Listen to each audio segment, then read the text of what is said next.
Buenos días. Les agradezco mucho el que estén con nosotros compartiendo, en este caso, el primer evento que estamos inaugurando de lo que son diálogos económicos. En este evento que estamos haciendo, quiero compartirles a ustedes lo que significa para nosotros diálogos económicos. Estimados presidentes de colegios, amigas y amigos, colegas, hoy iniciamos diálogos económicos como un escenario que contribuye a la participación activa de la comunidad de economistas en el escenario nacional y en el que abordaremos temas de actualidad e invitaremos a los expertos en la materia para que nos ayuden a formar opinión y opinar libremente. Los colegios de economistas de los 32 estados de la República que integramos esta federación estamos haciendo este ejercicio y saldremos a medios para expresar con libertad académica nuestra opinión ante el acontecer económico nacional sin ningún interés dogmático o político. Hoy inauguramos el primer foro virtual con invitados muy especiales que nos hablarán sobre la perspectiva de los mercados 2021. Quisiera agradecer muy particularmente a estos invitados, a Fernando Montes de Oca, director general de HR Rating, una orgullosa calificadora mexicana que ahora ya es también internacional. También agradecemos la participación de María Arisa, la directora general y primera directora general del Banco de la Bolsa Institucional Viva en ese sentido, y además reconocer a María Arisa como una de las mujeres líderes, no solamente en México, sino también en América Latina. Arturo Zaval, indiscutiblemente gran conocido en el medio financiero, socio fundador del Fondo Nexus Capital, pero además expresidente de una asociación muy importante, AMESCAP, que es la que integra fondos de capital de riesgo de México y ya se ha vuelto uno de los principales promotores de inversión en México y siguen contribuyendo en la inversión para el desarrollo de las empresas privadas y el crecimiento del país. Quisiéramos en este sentido comentar muy claramente que este foro sobre perspectivas de los mercados, y aquí quisiera empezar a abrir el tema, partimos de una situación muy particular. Vamos a hablar un poco en el tema de la perspectiva de los mercados, la parte de la cobertura de vacunación y el impacto que ha tenido los mercados. Quisiera en este caso mostrar algunos aspectos para abrir un poco apetito al tema de la cobertura de vacunación y que de alguna manera pasara el micrófono ya a los expertos en la materia. Primero comentarles que el Fondo Monetario estima que la economía mundial se contrajo 4.4% en el 2020 y la organización describió la caída como la peor desde la Gran Depresión de la década de 1930. Las únicas economías que realmente, o la única economía que realmente creció en 2020 fue China, y el Fondo Monetario prevé un crecimiento global de 5.2 en 2021, principalmente apoyados por los crecimientos de países asiáticos como la India y la China. Y los índices bursátiles como el FTSE, Dow Jones, Industrial Average y el Nikkei experimentaron grandes caídas a medida que crecía el número de casos COVID en los primeros meses de la crisis.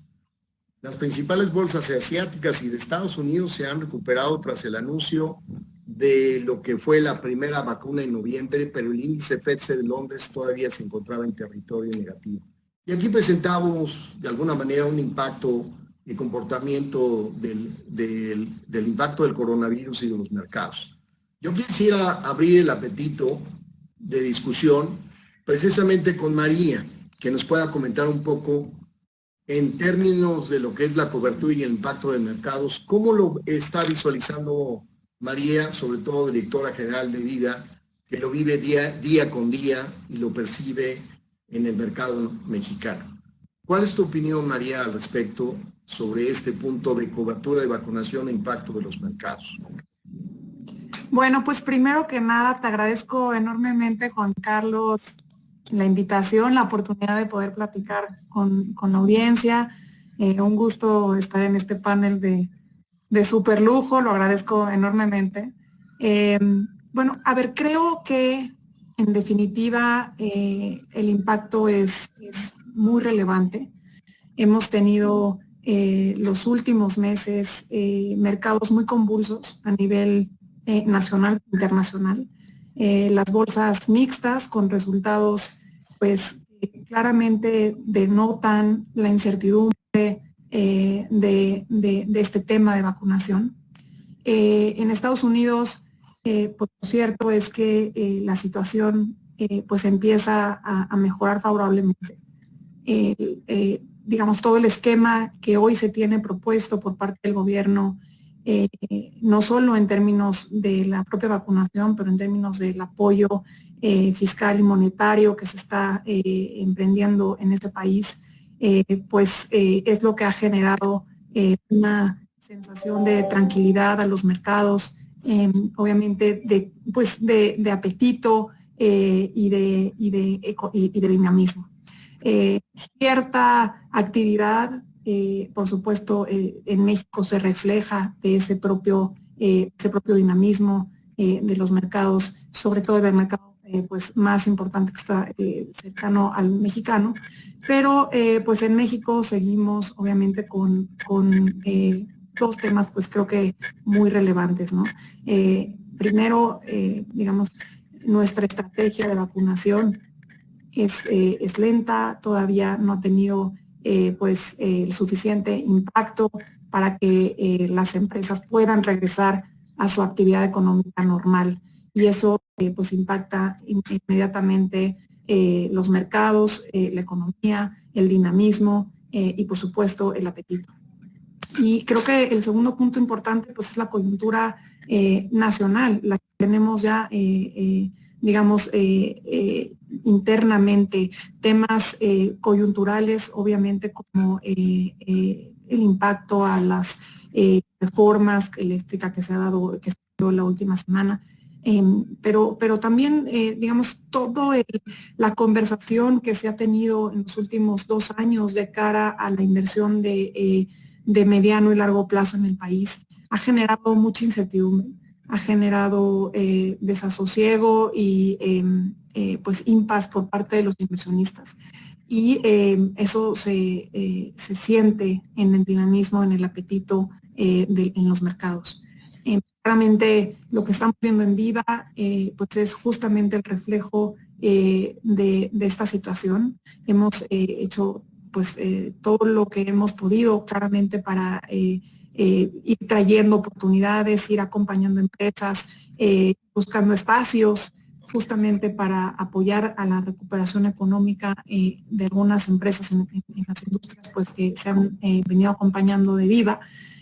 Pero sí es cierto que nosotros estamos viendo este momento en donde los inversionistas necesitan certidumbre, necesitan más visión de cara a sus inversiones de mayor plazo. Entonces, pues eso es lo que nosotros vemos en los mercados. Hay buenas noticias también, o sea, no quiero ser nada más negativa, Juan Carlos. Hay 2 cosas bien positivas que suceden en México al tiempo que estamos viendo esto. Al mismo tiempo vemos que pues nuestros inversionistas institucionales más importantes, que son las Afores, crecen en sus activos bajo administración pues de forma contundente anualmente y ello pues lleva claramente a un mayor dinamismo ciertos activos en donde nosotros vemos que la renta variable puede ser una oportunidad dadas las condiciones digamos de las tasas de referencia y otros aspectos que conforman obviamente el apetito de riesgo. Entonces, eso es una buena noticia, o sea, estaremos obviamente impulsando hacer este match entre las oportunidades de inversión y digamos, este apetito o este espacio de inversión que se tiene disponible por parte de las Afores. Y también estamos viendo un crecimiento importante de nuestros inversionistas retail en México. Eso es muy relevante porque ello le inyecta también dinamismo, participación, interés a los mercados. Para darte un dato duro, llevábamos prácticamente 15 a 20 años digamos, con el mismo número de inversionistas en cuentas bursátiles, superaba los 220,000. Y hoy datos que nos arrojan las propias casas de bolsa a través de la MIB nos llevan a números por arriba de las 800,000-900,000 cuentas en un año y medio. Entonces, esto pues es reflejo de del dinamismo, de también de la tecnología y de la educación que se está dando a niveles, digamos, de más jóvenes, ¿no? Entonces, pues creo que esa también hay que verla como algo positivo y por eso nosotros sí creemos, digamos, que existe todavía pues un potencial interesante para las acciones mexicanas que pudieran brillar en ese sentido en los próximos años. Le vamos a seguir echando muchas ganas desde Viva para que eso suceda. Muy bien, María. Lo que estoy entendiendo entonces, María, es, si bien es cierto, hay una lentitud, un pequeño, digamos, disminución de velocidad en el mercado. También hay que ver que hay una gran cantidad o bolsa de recursos que se están acumulando y que por la cuestión de lo que significaría en este caso el hecho de no tener de parte de los inversionistas, no tener una buena expectativa, se están esperando. Arturo, ¿ustedes cómo lo están viendo como inversionistas en ese sentido? Poniéndote en los zapatos de los inversionistas y ante la abundancia que nos está comentando de acumulación de recursos, que nos comenta María, ¿cómo te sientes en la posición de inversionista de salir en este momento a principios de año, a mediados de año o a finales de año? ¿Cómo la ves esa perspectiva desde tu punto de vista? Bien, Juan Carlos, antes que nada, muchas gracias por la invitación. Es un honor también estar en este panel con tanta personalidad, con Fernando, con María, y gracias por la oportunidad de platicar. Mira, ya María nos comentó un poco las situaciones macro. Yo creo que aquí hay que añadir meramente dos cuestiones. La primera, ¿cuál ha sido comparativamente la situación de un empresario? Antes de la inversión voy a hablar del empresario. En el entorno del COVID-19. Bueno, primero en México tenemos una recesión, una disminución de crecimiento durante los últimos poco más de 2 años, lo cual hay que considerarlo porque llegamos a esta pandemia débiles, por decirlo de una manera, como economía. El segundo punto es que cuando tú comparas, nosotros tenemos a través de los fondos inversiones en diferentes regiones, en México, en Estados Unidos, en Europa, y cuando tú comparas la serie de apoyos o facilidades con la que ha contado un empresario para sostener sus empresas, sus empleos durante la pandemia, la divergencia es brutal. Hay 3 aspectos fundamentales. El primero es el aspecto fiscal, en el cual a las empresas y a las personas, tanto en Europa como en los Estados Unidos, se les han dado facilidades de diferimiento. Punto 1. Punto 2, el aspecto laboral, tanto en Estados Unidos como en Europa. Las situaciones de liquidaciones de personal o de retiro temporal son muy diferentes. En España, un ejemplo muy claro, tú puedes pedir a una persona, oye, vete a cobrar el seguro de desempleo unos meses y cuando la economía se reactive, yo te recontrato, sin un daño para el plazo de cotización mínimo del trabajador para continuar con su plan de pensión A y B, sin un daño o liquidación para la empresa. Y lo más importante, sin la pérdida del capital humano con el que ya contaba el empresario. Eso es muy importante. Y el tercer tema es la disponibilidad de recursos. En México, y lo sabemos, la Comisión Nacional Bancaria y de Valores ha venido dando a los bancos la facilidad temporal de corto plazo, de unos meses, de contabilizar de cierta manera las reestructuras sin impactar en su capitalización. A cambio de ello, en Estados Unidos, en Europa, lo que ha sucedido es que una empresa levanta el teléfono, va al banco, pide más dinero y se le otorga. ¿Por qué? Porque sin esa actividad económica recurrente en economías que estuvieron cerradas varios meses, es imposible sostener el flujo de capital, de trabajo que una empresa requiere. Habiendo dado ese marco para el empresario, ahora vamos a la comparativa del empresario y la inversión. Lo primero que tú requieres para invertir, pues evidentemente es confianza. Lo segundo es Estado de Derecho. Y María comentaba brevemente sobre el tema precisamente de los ruidos, los últimos ruidos que hemos tenido en México en este último campo en particular, el Estado de Derecho. Y esa de alguna suerte, pues insisto, llegamos débiles a esta crisis. Y segunda, estos ruidos, y sin hablar de una crítica, pero no son positivos para la inversión. ¿Por qué? Porque no podemos olvidar que México es uno de tantos países en el mundo en los cuales se puede invertir. Y hay una frase que a mí me gusta repetir mucho: el dinero no tiene bandera. El dinero fluye, el dinero va de un país a otro, de una economía a otro, y por razones evidentes, el capital siempre va a perseguir los mejores retornos dentro de un entorno de riesgo menor. Entonces, la combinación en México de una ausencia de estas medidas paliativas que permitieran que las empresas sobreviviesen con una fortaleza mayor y llegasen al fin de la pandemia más fuertes, más B, la ausencia, y voy a citar un punto muy, muy preciso, de liquidez en el mercado mexicano, son hoy por hoy para mí los dos retos más grandes que existen. Entonces, esos son los dos negativos, los dos riesgos que hay que ponderar. Ahora vamos al lado positivo. El lado positivo es, caray, este es un país que nos acaba de decir el INEGI, la edad media subió marginalmente a 29 años. Es un país de 126 millones de personas, 29 años, y quiero ser muy preciso, más de la mitad de la población de este país nació en época de telefonía móvil, de datos móviles, tecnológicamente en otro mundo. Y esa para mí es la mayor oportunidad que tiene este país, la mayor. Su gente, su trabajo, su capacitación. Hay algunas historias loables, María comentaba el incremento de cuentas de que invierten en mercado. Y también el resultado de la tecnología, el resultado de la tecnología que existe ahora, A y B, que la gente la sabe utilizar. Y hace 15 o 20 años eso no existía. Entonces, ¿cuál es la oportunidad de este país? Pues primera, 126 millones de personas promedio, 29 años, tercero, pegados a la economía aún más grande del mundo. No habrá las mejores condiciones en términos de liquidez, apoyos fiscales, laborales o financieros. Sin embargo, la oportunidad está ahí. Y por supuesto, que cualquier inversionista que tenga los recursos, por supuesto, la paciencia y el ánimo, verá en México, nosotros lo estamos viendo, oportunidades impresionantes. Sin embargo, pues como siempre, estando arriba de los problemas, Juan Carlos. Te agradezco, Arturo. Yo creo que hay algo que estás mencionando y que a muchos se nos había olvidado, el tema del bono demográfico.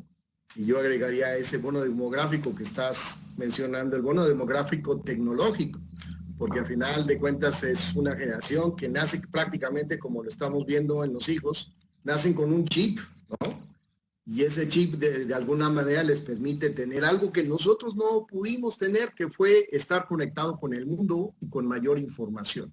Y eso hace precisamente que estas nuevas generaciones sean más participativas, más activas y con mayor conocimiento.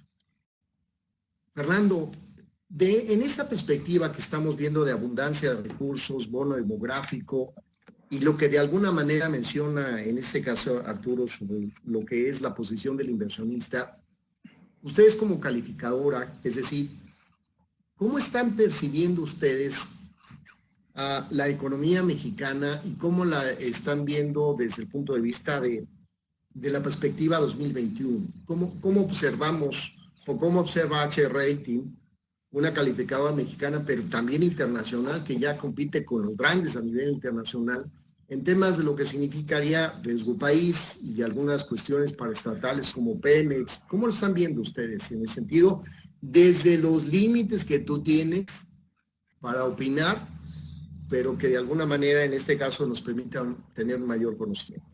Claro. Pues antes que nada, Juan Carlos, muchas gracias por la invitación. Es un placer estar aquí en el panel con María y Arturo, tan distinguidos ponentes. Pues mira, te platico un poco. Como bien dice, yo creo que uno de los puntos claves que tocaba Arturo ahorita es que de los elementos que hay que tomar en cuenta de la desaceleración no es solamente la pandemia. La pandemia sí es un elemento importantísimo. Sin embargo, hay que recordar que 2019 venimos de un cierre en términos de crecimiento de PIB paralelo, más con una tendencia negativa, ¿no? De menos 0.15%. Entonces, realmente la desaceleración ya venía.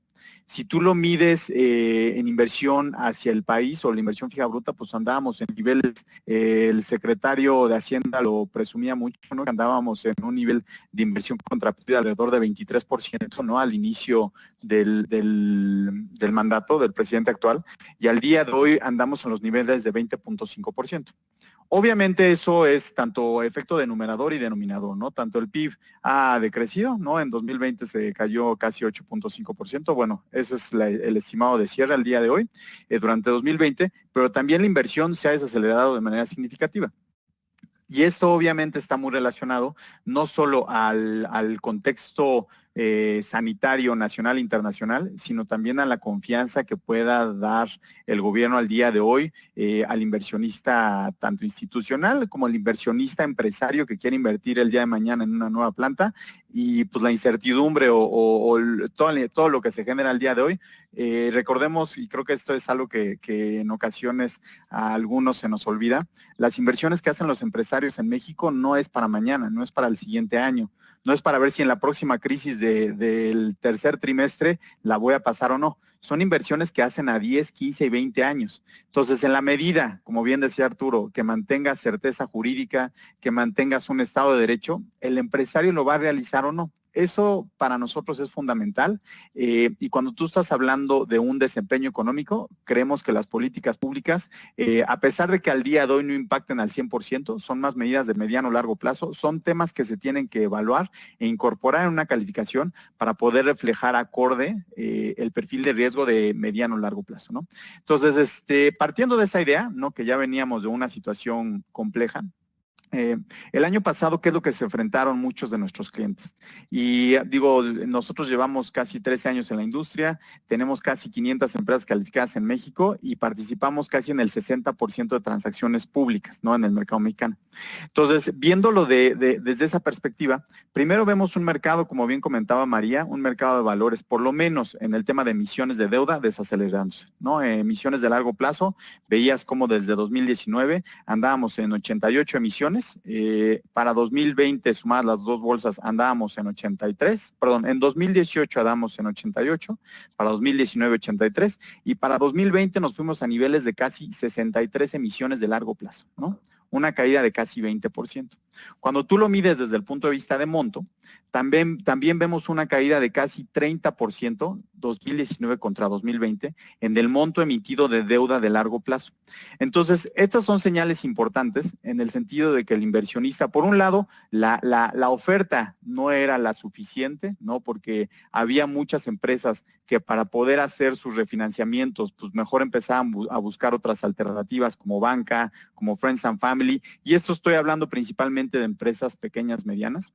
Para las empresas grandes, a lo mejor el mercado sí estaba un poco más abierto, pero pues sí, creo que María aquí me lo va a poder corroborar un poquito. Había mucho cherry picking, ¿no? Durante 2020, pues las triples A's eran las que salían y las por debajo de las triples A's, pues era muy complicado el refinanciamiento. Y estás hablando de refinanciamiento de papel, a lo mejor niveles de A's, que no es un nivel malo desde el punto de vista de riesgo. Sin embargo, no había mercado para eso. Y del otro lado veías que a lo mejor algunas empresas de las grandes, y esto a principios de 2020, si mal no recuerdo, finales de 2019, pues veían otras alternativas, como a lo mejor un costo de fondeo más barato en el mercado, en otros mercados, ¿no? Entonces ahí veías a los Américas Móviles, ahí veías a los Televisas saliendo en dólares en otros mercados al inicio del año pasado. Entonces, desde el punto de vista de los mercados, la verdad es que sí lo veías lento, con mucha selectividad desde el punto de vista de los inversionistas, y para los emisores, que en muchos de ellos se especializa HR, pequeños y medianos, pues las alternativas eran diferentes, ¿no? A lo mejor tenían que ir a su banca comercial o a la banca de desarrollo para poder levantar recursos. Entonces, en este sentido, sí, para la disponibilidad de ese dinero para empresas pequeñas y medianas durante 2020, sí estuvo difícil.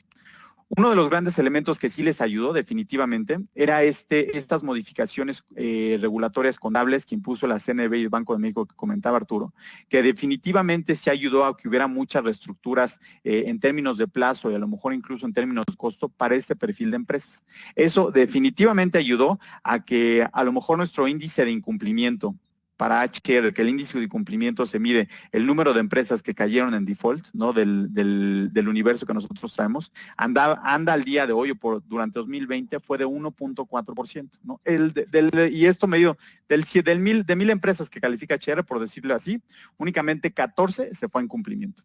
Los niveles que se medían a nivel internacional o las expectativas por parte de las calificadoras del resto de nuestros competidores es que durante esta pandemia alcanzaran niveles probables de 15% para calificaciones de no grado de inversión. O sea, para calificaciones de dobles veces más global para abajo, ellos decían que iban a alcanzar alrededor del 15%. Nosotros midiéndolo a nivel México, con el universo que nosotros traemos de empresas mexicanas, únicamente se fue el 1.4%. Entonces, ¿qué te dice? Que sí definitivamente la política fiscal que a lo mejor se implementó no fue la más adecuada, y ahí sí coincidimos completamente. Sin embargo, los dos elementos de estas modificaciones contables que se pudieron hacer para reestructurar los créditos, y el otro creemos importante, que algunas industrias sí se vieron beneficiadas, como posiblemente la manufactura y de exportación, por parte de la política fiscal americana, ¿no? Que fue un gran salvavidas para la economía mexicana, pues hizo que no se fueran los niveles que se esperaban de entre 13 y 15% del índice cumplimiento de las empresas. Entonces, no creemos, lamentablemente, y viéndolo desde una visión un poco más de calificadora, ¿no? Que ya saben que nosotros somos un poco más negativos a la hora que vemos las cosas, y simplemente por el análisis de riesgo que hacemos. Viéndolo desde esa perspectiva, 2021 creemos que todavía tenemos muchos retos. ¿Muchos retos en qué sentido? Que todas estas políticas contables que se establecieron, pues ya se terminaron, ¿no? Entonces habrá que ver durante 2021 cómo se refleja ese posible incumplimiento de empresas sobre instituciones financieras, ¿no?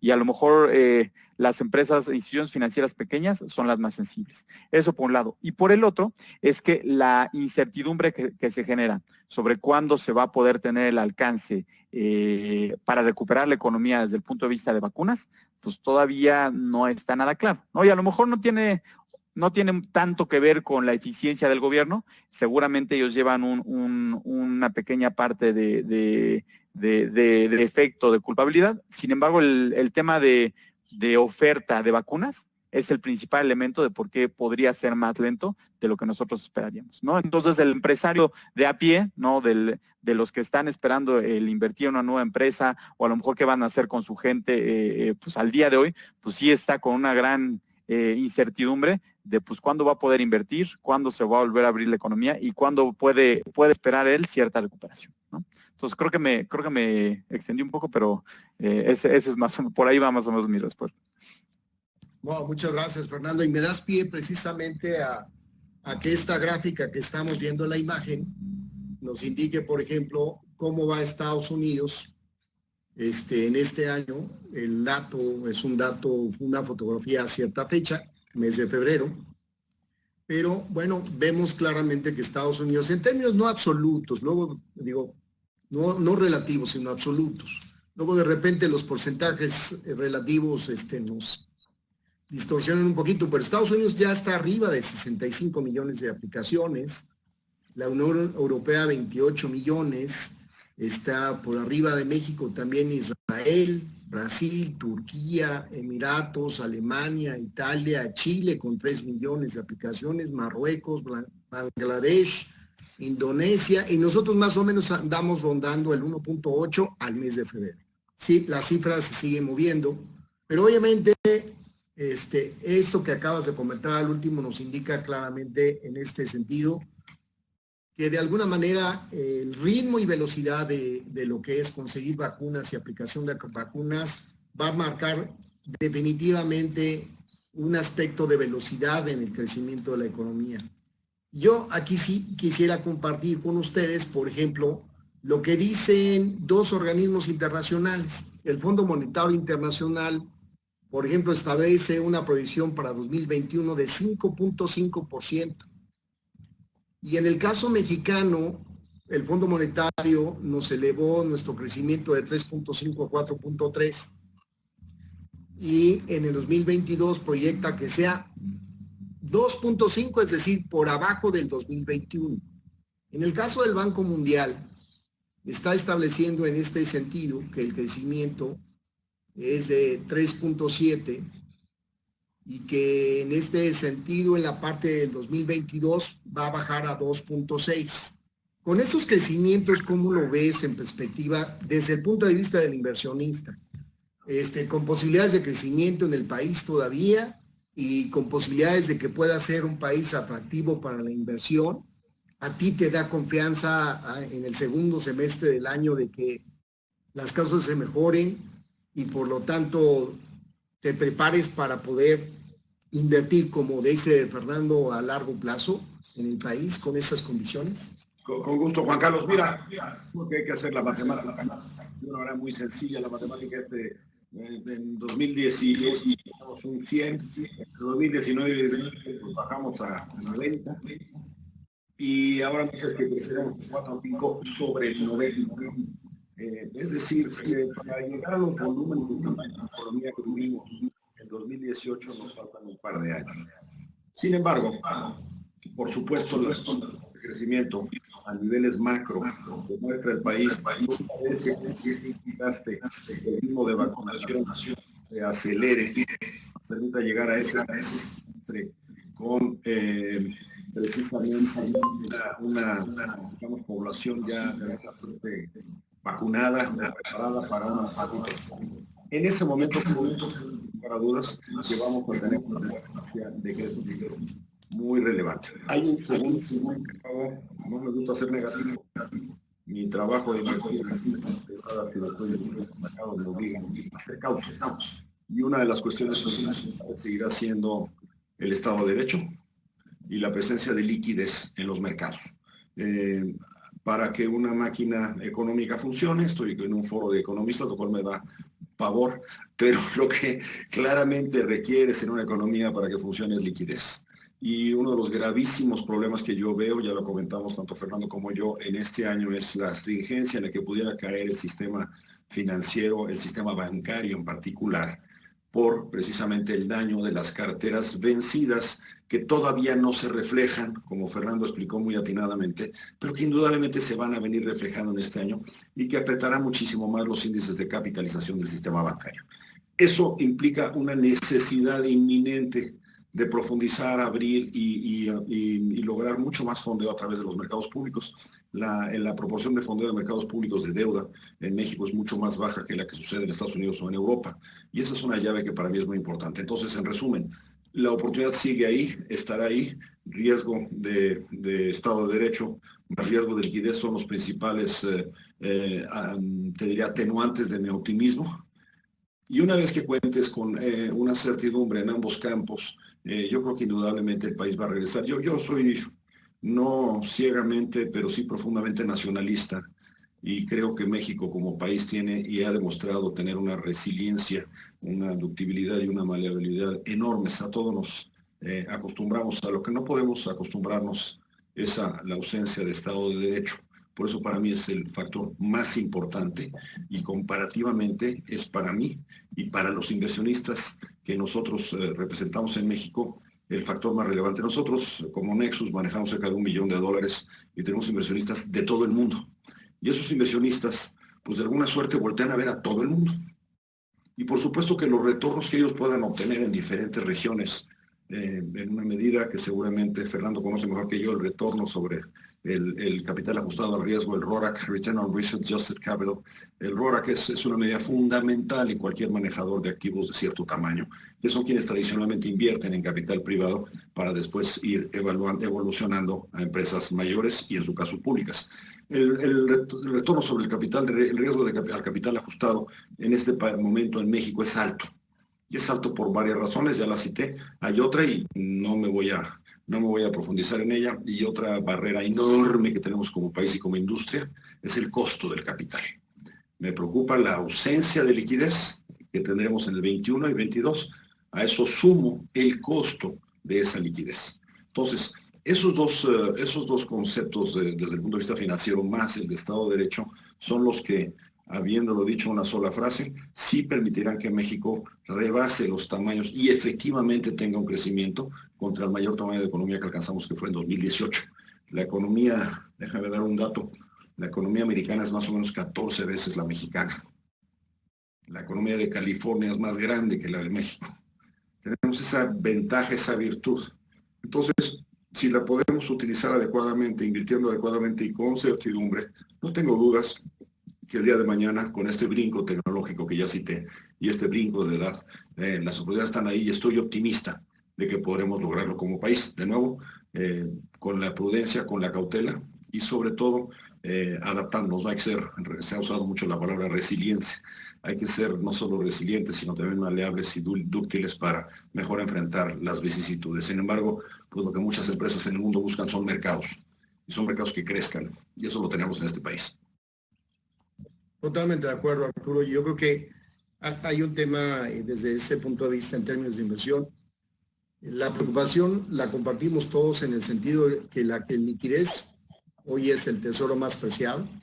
Y de lo que esto que está comentando Arturo en términos de inversión, un aspecto sumamente relevante es la parte de la percepción de las calificadoras en cuanto a la parte de cómo de alguna manera la liquidez influye, es decir, qué tanta fuerza tiene la institución o la entidad calificada por ustedes para poder hacer frente a los compromisos de deuda, ¿no?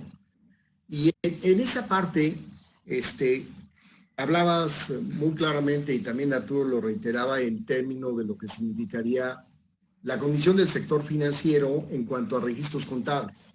Pero ¿qué pasa con el resto de la economía cuando estamos hablando de que no tienen esas reestructuraciones, pero sí están tratando de salir y buscar esa liquidez en los mercados sofisticados, y que de alguna manera pensaría en este sentido, ¿qué tantas posibilidades tienen otras empresas para buscar los mercados sofisticados ante una situación de que puede encarecerse el costo de fondeo y la disponibilidad de fondeo, Fernando? Claro. Mira, y nada más un comentario previo ahí nada más para complementar, Arturo. Desde HR nosotros vemos una perspectiva de crecimiento para 2021 de 4.3% del PIB. Y viendo algunos indicadores, pues creo que estamos en la parte alta, ¿no? del crecimiento esperado para 2021. Y viendo las cifras que traemos de PIB, nosotros esperaríamos que llegáramos a los mismos niveles de 2019 hasta mediados de 2023.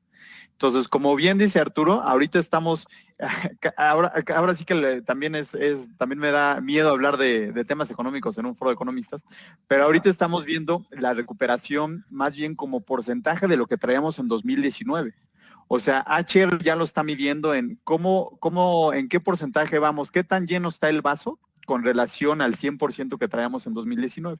Entonces digo, esto lo único que nos refleja es que pues es una crisis que acabamos de pasar atípica, ¿no? Porque no se ocasionó como otras de 2008 y como otras más viejas, no se ocasionó por temas económicos, sino se ocasiona por un tema de salud pública. Entonces, la verdad es que las medidas de recuperación, el tiempo de recuperación es completamente incierto, ¿no? O sea, todo mundo lo tiene claro que será a partir de que todo mundo esté vacunado o que un porcentaje importante de la población.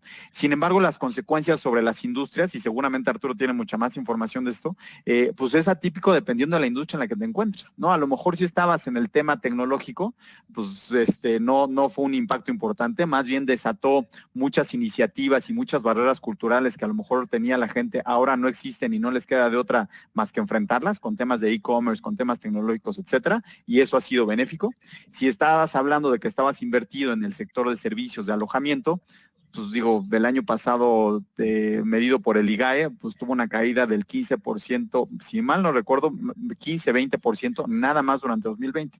Entonces, sí es una situación atípica para cada una de las industrias y cada una tendrá sus alternativas de financiamiento y de liquidez diferentes, ¿no?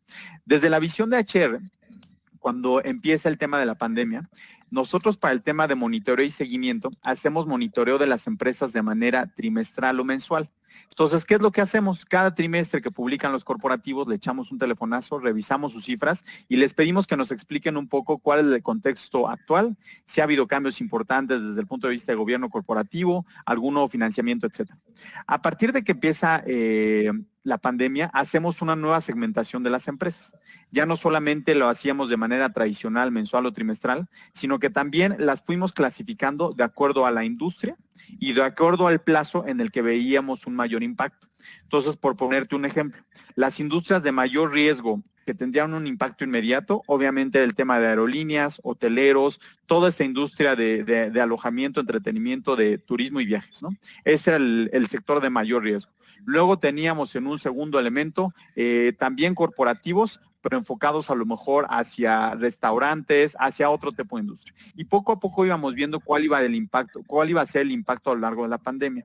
Obviamente lo evaluamos desde el punto de vista de liquidez, más que desde el punto de vista de sustentabilidad. Entonces nos dimos a la tarea de no solamente echarles un telefonazo, sino identificar cuál era su flexibilidad financiera, cuáles eran las herramientas de financiamiento que tenían abiertas, cuáles eran las líneas de crédito abiertas, si tenían también Friends and Family, si tenían también mercado, etcétera. Entonces, sobre eso, pues hicimos una proyección de más o menos de 12 meses que podría durar la pandemia, en donde los ingresos, pues de los 100% que habían tenido históricamente, pues a lo mejor, dependiendo de industria, ponerle 30, 40, 70, 80% de los ingresos. Y sobre eso, veíamos cuáles eran sus obligaciones financieras durante ese periodo. Entonces, este tema, por ejemplo, que hablábamos de los beneficios contables bancarios, pues ayudó mucho a que las empresas pudieran no hacer frente a sus obligaciones financieras en ese momento y poder patear el balón cierto número de meses. Sin embargo, pues eso era 12 meses. Ahorita ya, si llegamos a mayo, ya estaríamos hablando de 14, ¿no? Entonces, ese tipo de flexibilidad es de la que también discutíamos, de que si estas medidas también contables las quitan, ya se terminan, y las empresas no tienen otra herramienta de financiamiento, evidentemente caerán en incumplimiento y evidentemente impactarán sobre el capital de los bancos o las instituciones financieras. Entonces, en esa medida será súper importante el ver la capacidad del management para darle la vuelta a esta situación, para buscar otras fuentes de financiamiento e incluso deshacerse de algunos activos no productivos o no elementales para su operación, para poder hacer frente a posiblemente otros 5, 6 o 7 meses de ingresos de capa caída, ¿no? Entonces, sí lo vemos como uno de los elementos clave para la supervivencia de las empresas. Y te digo, hablando de industrias muy segmentadas, o sea, no podemos tener una opinión sobre toda la economía en general, sino dado las condiciones de esta crisis que es atípica. O sea, habrá que ver en qué industria tú estás invertido o en qué industria tú eres empresario para ver, pues a lo mejor tendrás que ver nuevas alternativas de financiamiento a los que pues están muy bollantes, como pueden ser los de e-commerce, que pues más bien ellos están ahorita con muy buena posición económica, ¿no? Desde esa perspectiva. Entonces, esa es nuestra opinión. Muchas gracias, Fernando. Déjame en este caso complementar también y qué bueno que estás mencionando, porque los pronósticos de crecimiento que acabamos de presentar del Fondo Monetario y de Banco Mundial, obviamente son las referencias metodológicas que se utilizan tradicionalmente para comparar un año con respecto a otro. Y esto significa, por ejemplo, si nosotros en el país 2020 cerramos con menos 8.5, y un volumen de generación económica, y si lo comparamos con la expectativa de 2021, pues es obvio en ese sentido que vamos a tener un crecimiento espectacular. El tema es, ¿y cuándo va a suceder esto? ¿Cuándo puede suceder esto en términos de una dinámica económica relacionado con lo que acabas de comentar de vacunas, con la parte de lo que significaría a un acontecer de revelación de estados financieros? Y luego, y aquí me corregirá Arturo, realmente cuando el inversionista, el empresario, decida que ya es momento, que ya no vamos a regresar a semáforos rojos, que ya la actividad económica ya está, que además que tanto influye en ese tema de aquí a las elecciones y después de las elecciones. Siendo inversionista, Arturo, y representando a muchos inversionistas, que el número que tú manejas de billones de dólares, no millones, sino billón, creo que eso nos debería de dar en este caso, de alguna manera, una señal de parte de los inversionistas en donde se sentirían más a gusto. Invertir desde antes de las elecciones, poco antes de las elecciones, o una vez que las elecciones se hayan dado. Mira, ya, gracias. Vamos, yo no creo que la inversión se da de un día al otro, ¿no? Simple y sencillamente la inversión viene de un ciclo en el cual se tiene una idea, hay una confiabilidad o no, y de ahí va evolucionando hasta que se cristaliza y va madurando. Yo lo que veo es lo siguiente, y no me quiero de alguna suerte pues separar de lo que citaba muy adecuadamente Fernando. La posición de diferentes industrias es muy distinta en México. Nosotros tenemos dentro del portafolio que tenemos invertido en México, también tenemos algo en España, en Estados Unidos.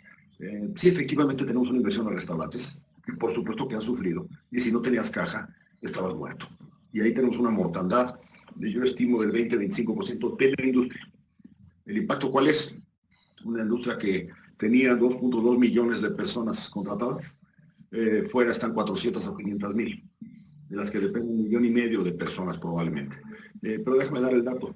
El IMSS, el Seguro Social, tiene registrados a 20, 21 millones de derechohabientes, es decir, de empleos formales. De esos, claramente el 10% viene de la industria restaurantera. Pero no la industria restaurantera per se, sino lo que viene detrás. El proveedor de servicios, el proveedor de perecederos, el proveedor de carne. Hay una broma muy simpática y es pues la gallina pone los huevos todos los días, ¿no? ¿Los vas a vender o no?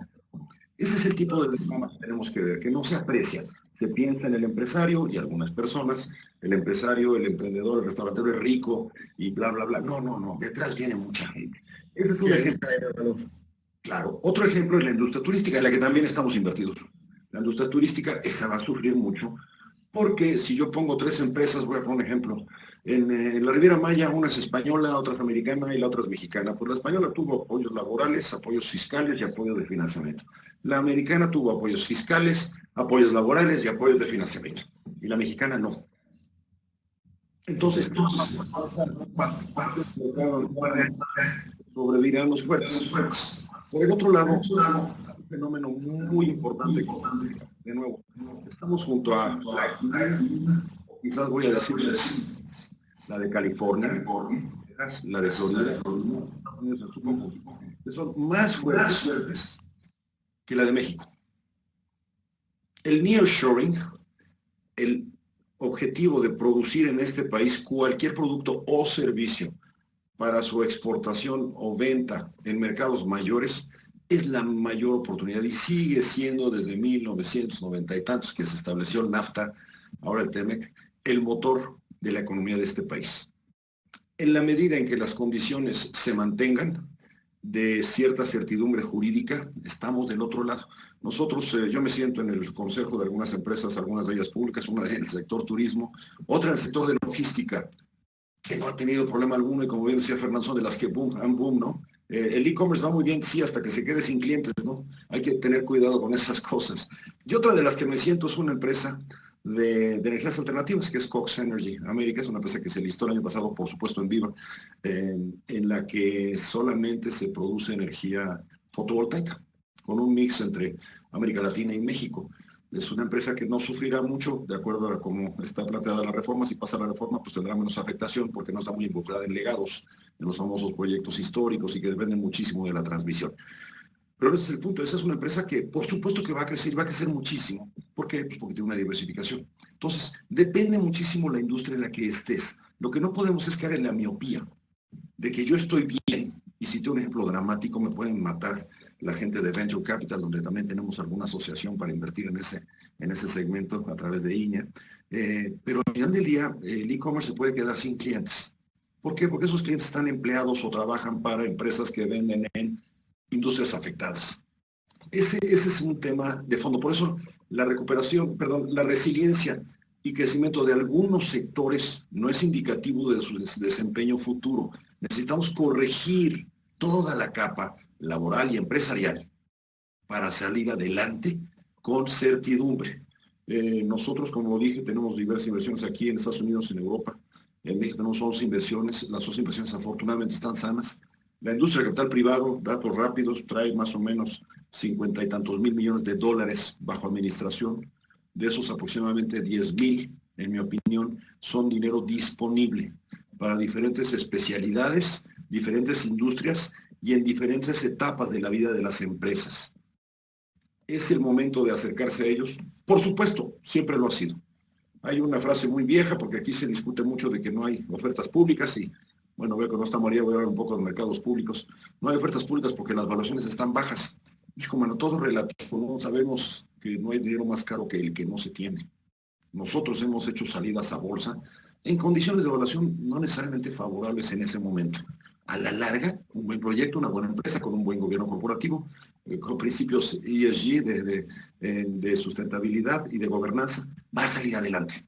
Entonces, ¿dónde veo yo el tema? Lo veo en que al final del día la resiliencia de ciertas industrias sí ha sido sobresaliente, pero necesitamos recuperar todo este tejido empresarial mediano, pequeño, que atiende precisamente a las que jalan, a esa locomotora, que es la que nos jala, que son las de exportaciones, son las de prestaciones de servicios a las que están creciendo mucho. Con eso en mente, indudablemente, podremos salir adelante. Una de las labores más importantes, Juan Carlos, y quiero hacer un comercial para ti, que hace el sector de Sofom en México, es precisamente atender a esa gama, esa capa de industrias, de empresas que no necesariamente son atendidas adecuadamente por la banca. Y lo digo habiendo sido banquero muchos años. Entonces, es importantísimo ese soporte para que cuando rebote la economía mexicana, que no vamos a abundar ya en los datos de más o menos X% del PIB, pero cuando rebote, cuando veamos a la gente tranquila en la calle y con un empleo, en ese momento vamos a ver un rebote sustancial. Me pregunta si es momento de invertir alrededor de las elecciones. Pues hay que ver cómo se van moviendo, cómo lo hemos venido haciendo. Sin embargo, de nuevo, mi credibilidad es que México es mucho más grande que cualquiera de sus problemas o sus gobernantes, para efectos prácticos, y por lo tanto, yo no tengo la menor duda de que veremos algún rebote en algún momento que iniciará más claramente durante el segundo semestre, independientemente del resultado de las elecciones, lo quiero decir. ¿Por qué? Porque en este país sabemos muchos que trabajamos por nosotros y por los que vienen detrás, y eso para mí sigue siendo el driver fundamental de este país, de México. Muchas gracias, Arturo. Yo creo que tienes toda la razón en el sentido de decir que con independencia de las elecciones, la vida económica del país debe continuar. Y déjenme destacar aquí algunos temas bien interesantes. El primero, María mencionó muy claramente que con independencia de pocas emisiones, hay una abundancia de recursos. Lo que hace falta es conectar. Así es. Por el otro lado, destaca mucho el hecho, Arturo, de la posición del inversionista, en el sentido de que no solamente está preocupado por elecciones, sino está más preocupado por la vida económica. Y que con independencia de lo que suceda en términos de posiciones políticas, la verdad es que el inversionista lo que busca a final de cuentas es tener estabilidad, pero sobre todo tener la confianza en el Estado de Derecho para seguir invirtiendo y creyendo en el país. Y por el otro lado, Fernando nos destaca mucho el tema de lo que significa en este sentido el hecho de que, si bien es cierto, ha habido un gran efecto y un gran impacto, la parte de la mortalidad de aquellas empresas que se están cotizando en bolsa no ha sido de una posición y un tamaño que nos pueda preocupar para hacer un crack, ¿no?, de la bolsa, ni tampoco de las grandes empresas en este sentido. ¿Cómo entonces, y a manera de conclusión, les pediría que en 2 minutos pudiésemos mandar una conclusión y señal de parte de HR Rating sobre qué es lo que esperaría al final HR Rating del 2021? ¿Cómo quisiera ver a México a finales de 2021? Y la misma pregunta para ti, Arturo. Claro que sí, Juan. Por eso te la paso. Pues mira, Juan Carlos, 2021, como ya lo mencionaba, creemos que va a ser un año muy retador. El tema, el ruido político que se genera alrededor de las elecciones tampoco ayuda. Sin embargo, sí vemos un rebote, como lo mencionaba, de 4.3% del PIB. Creemos muy importante que las empresas grandes pudieron afrontar las carencias de liquidez durante 2020, pues gracias a los apoyos, por un lado, contables, y por otro, que el mercado no se les cerró para ellos, ¿no? Si lo ves objetivamente. Sin embargo, las empresas pequeñas y medianas sí han batallado mucho desde el punto de vista de la liquidez. Entonces, yo sí esperaríamos, que lo hemos visto en mercados también internacionales, mucha solidaridad, ¿no?, entre los diferentes pequeños y medianos empresarios, que lo ves desde las SOFOMs, que han apoyado muchísimo a los empresarios, dándoles waivers en el tema de pagos, pudiendo retrasar o capitalizar parte de los intereses. Entonces, eso en algún momento se tiene que terminar. Entonces, esperaríamos que la recuperación fuera lenta, pero para el segundo semestre esperaríamos que fuera lo suficientemente sólida para llegar a ese 4.3%.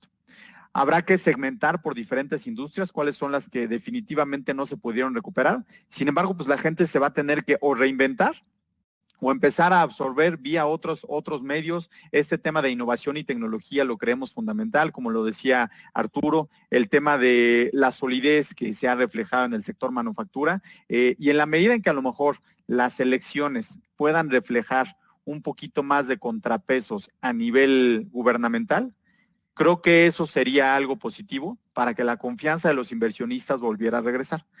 De las cosas más preocupantes que nosotros vemos a nivel de crecimiento, evidentemente el gobierno hace lo que puede con los recursos limitados que tiene al día de hoy.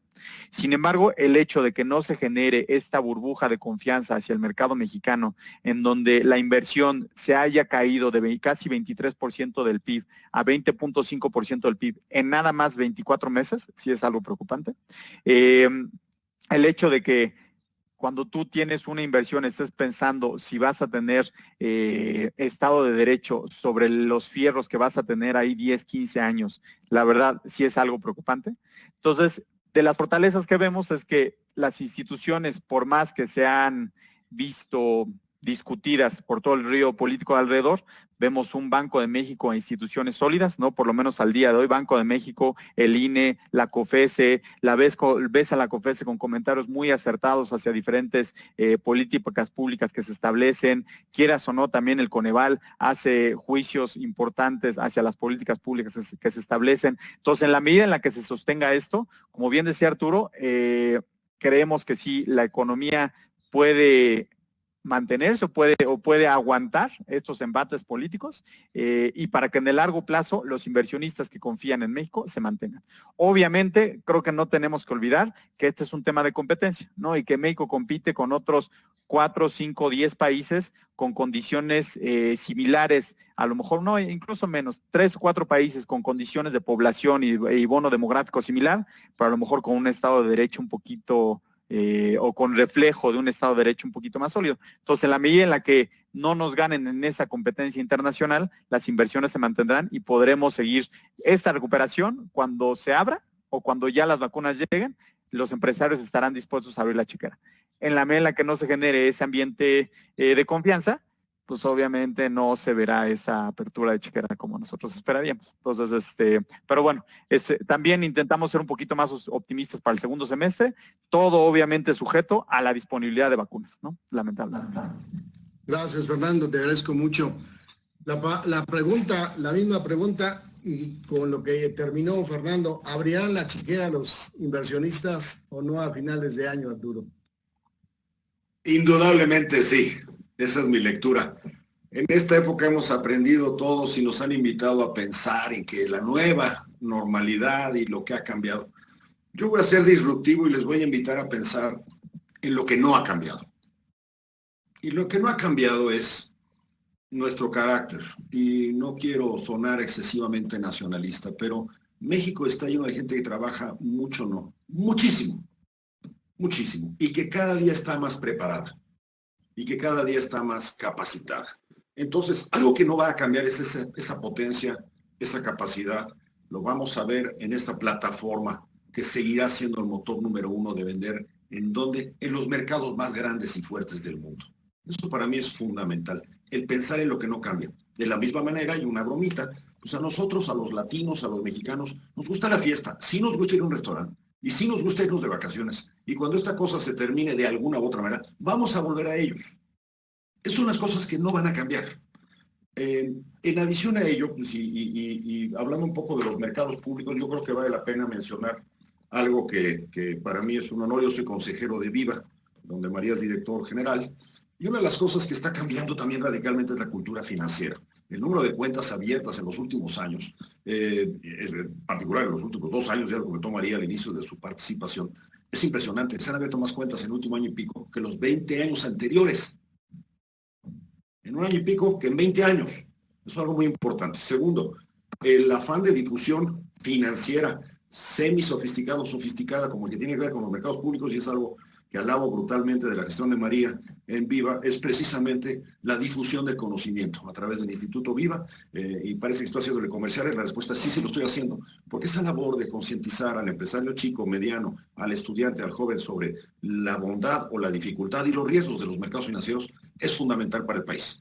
Para mí, uno de los mayores ecualizadores sociales en el mundo es el acceso, no a la inclusión financiera que implicaba tener una chequera. No, no, no.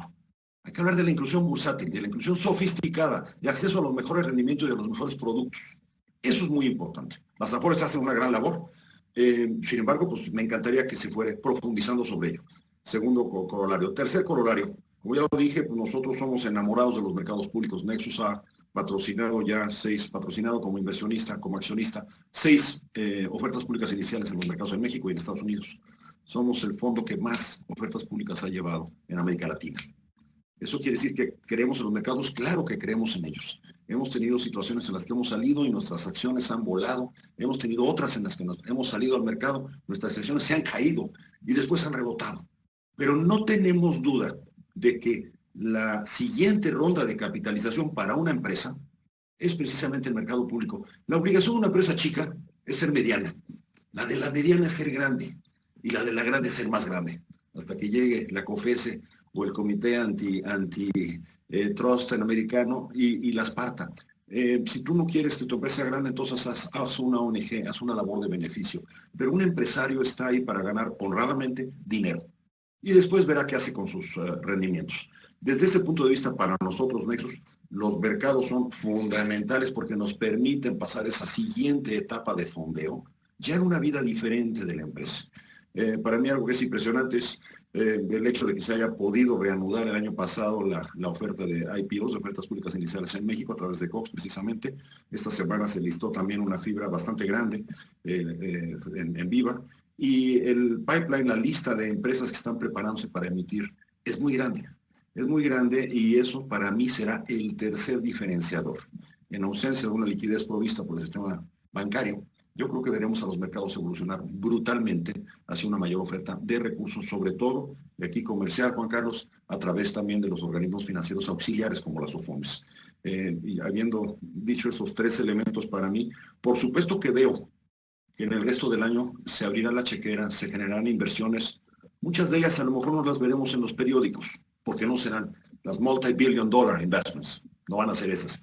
Pero sí vamos a ver al pequeño empresario comprar un torno más, por ahí una sucursal más, o proveerle un producto adicional a algún exportador directa o indirectamente. Esa reactivación yo la veo y no tengo duda que para ese segmento, para ese tier, poco a poco iremos viendo esa inversión. Primero del accionista y después de los inversionistas particulares privados como somos los fondos de capital privado.